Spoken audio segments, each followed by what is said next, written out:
looking at the three of the new candidates today, they're all from humble background. So basically, can each one of you explain how you guys can relate better to the ground from the background, from the humble background that you came from?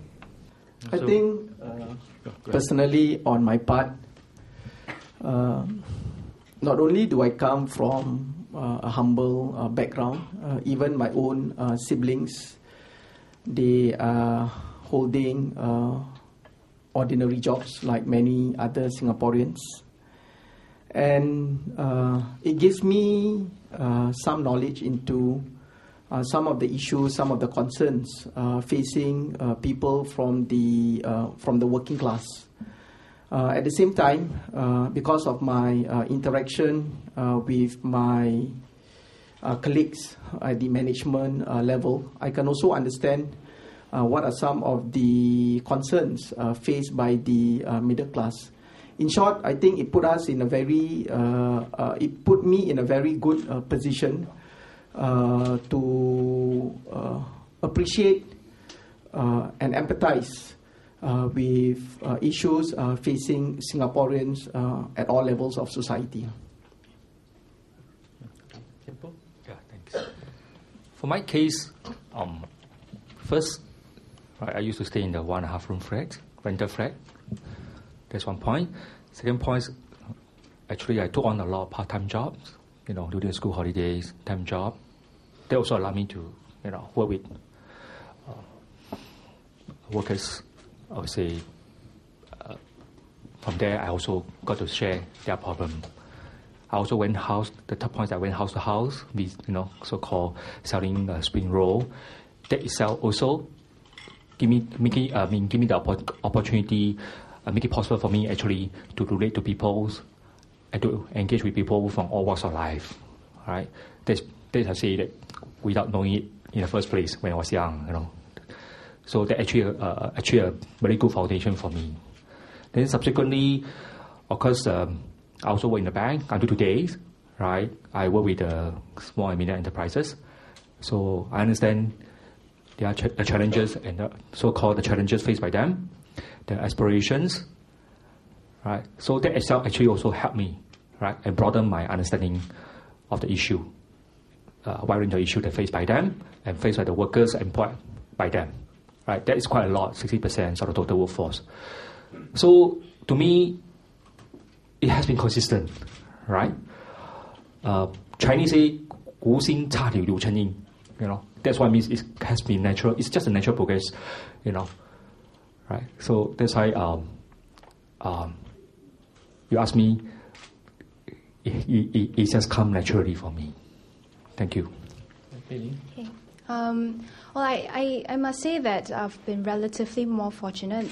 My father had a stable job, so relative to some of the others from, be it the working class or the less privileged class, I've been relatively more fortunate. But I would also like to share that back then when I was still in school and my father was still running the small eating house, it's not as smooth sailing as some people may think.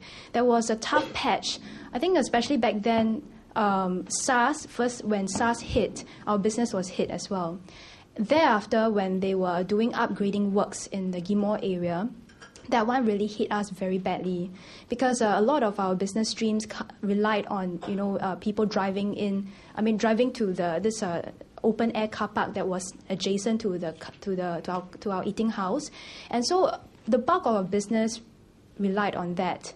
And so during the whole period of time when they were doing upgrading works, it was very difficult. It was almost like there were only a few customers who will walk in and then they are like regular customers, but they are by far and few. So we had problems with getting enough people to come and rent the stalls, and at the same time we still had to cope with the cost of running the eating house. So I remember it was a very tough time. My parents were very stressed. I was very stressed when I see them very stressed.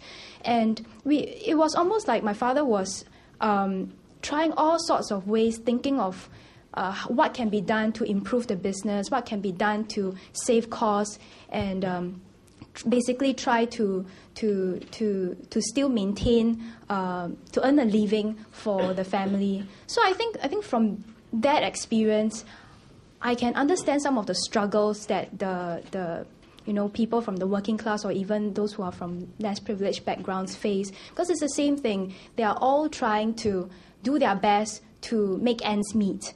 I think that kind of pressure that they face, I can relate to it because of the tough patch that my family had to go through when our business was not doing well.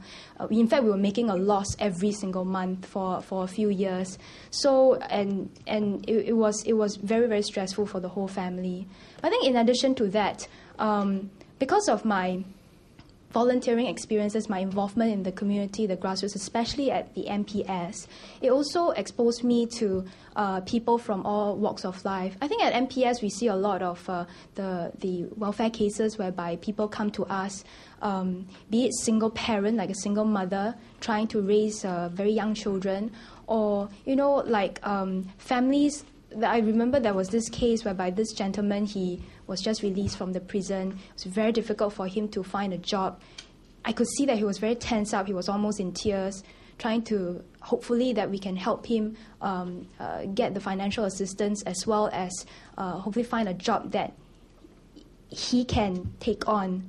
So I think through these experiences, it really showed me that there are many people out there who face problems, have to deal with the tremendous pressures that they are faced with.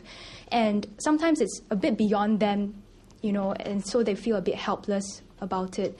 So I think by having seen them in such situation, it sort of strengthened and reinforced my desire, my willingness, my passion to want to do more for them and help them. And I think we can help them. Sometimes may not be so material, but I think the moral support, the support that we can give them is something very important.